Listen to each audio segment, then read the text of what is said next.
All right, y'all. Welcome to the first episode of Breaking Shit Down. Yeah, I'm back, Ali.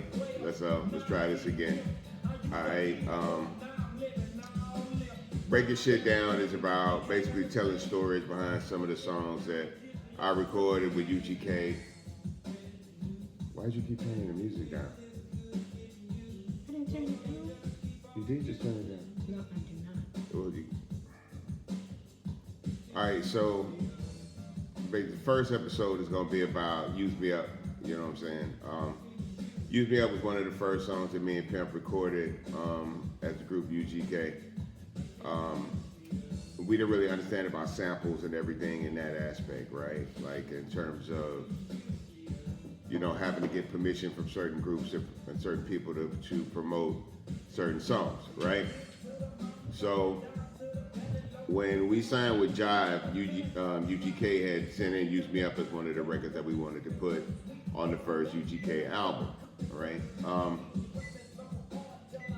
The problem was that the sample had to be cleared by Bill Withers himself, right? When certain people are songwriters and they own the rights to their music and they haven't sold those rights to a publishing company or a different kind of entertainment entity, you still have to go through the artist to get approval for their samples, So Jive was like, well, we can't clear the record until we get permission from Bill Withers.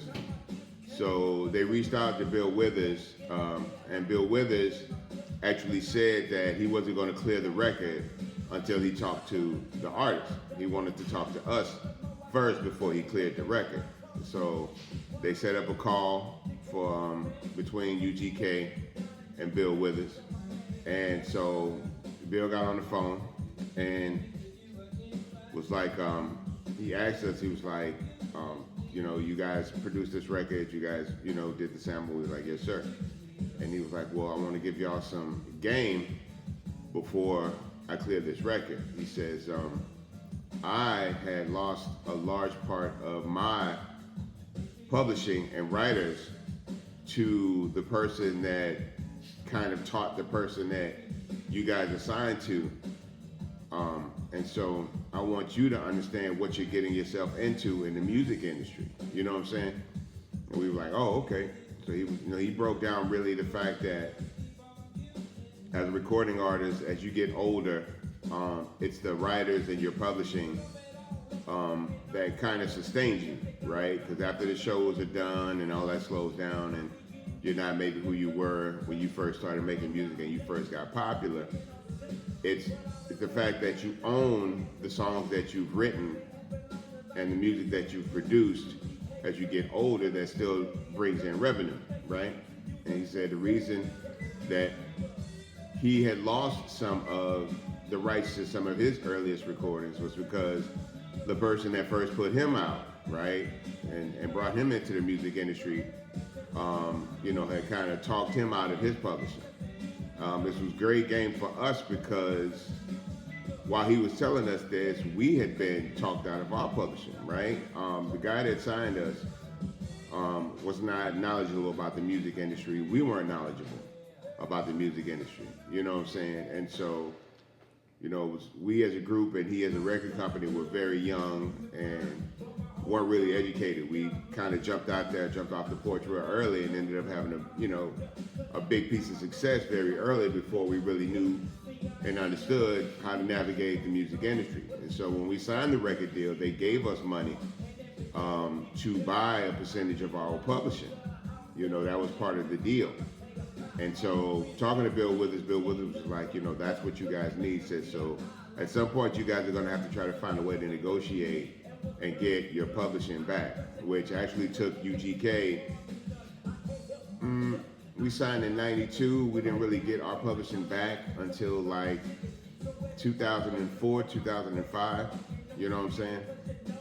And, he gave us a lot of information about how to navigate the waters very early on, you know what I'm saying? But we were already in a messed up situation, so it took a while for us to kind of rectify that, But after he talked to us, he actually did end up clearing the record, and we were able to put the record out. Now, the record Use Me Up isn't necessarily a full UGK record. It's a Pimp C solo song. You know what I'm saying?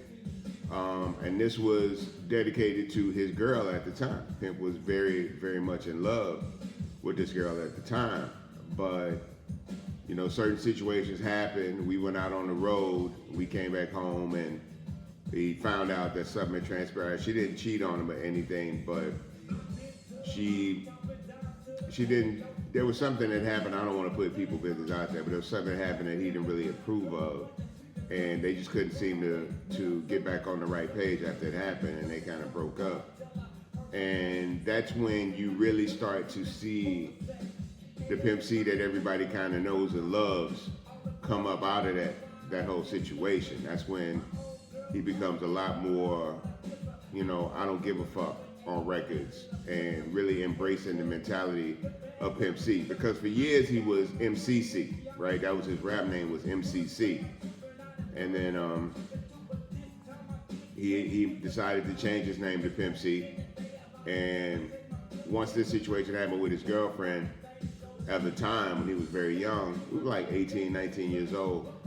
And that's when he really started to embrace the name Pimp C. And so Use Me Up is the last record from that old Pimp C, so to speak. And then everything after that became very aggressive, very sexual, very pimpish and playerish, you know what I'm saying? And so that's pretty much the history behind the song Use Me Up. And I thought I would kind of tell this story as the first story from Breaking Shit Down, because as you all know, we lost the great Bill Withers today, an amazing songwriter, an amazing singer.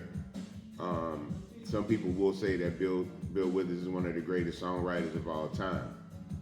And another little thing, which nobody really noticed, kind of a thing, but when I used to be at Pimp's house, you know, messing with his equipment, that was one of the first things that I tried to sample was Grandma's Hands by Bill Withers.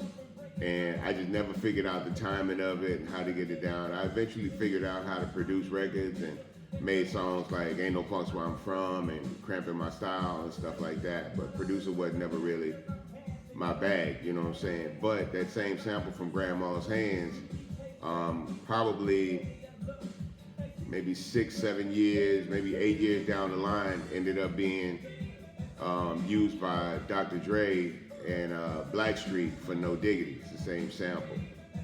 But so that's the story behind Use Me Up. You know what I'm saying? Thank y'all for tuning in. God bless y'all. God bless Bill Withers. And you know, keep your eyes open. I'll be telling a lot more of these stories and breaking shit down with Bun B. Y'all take it easy. Peace.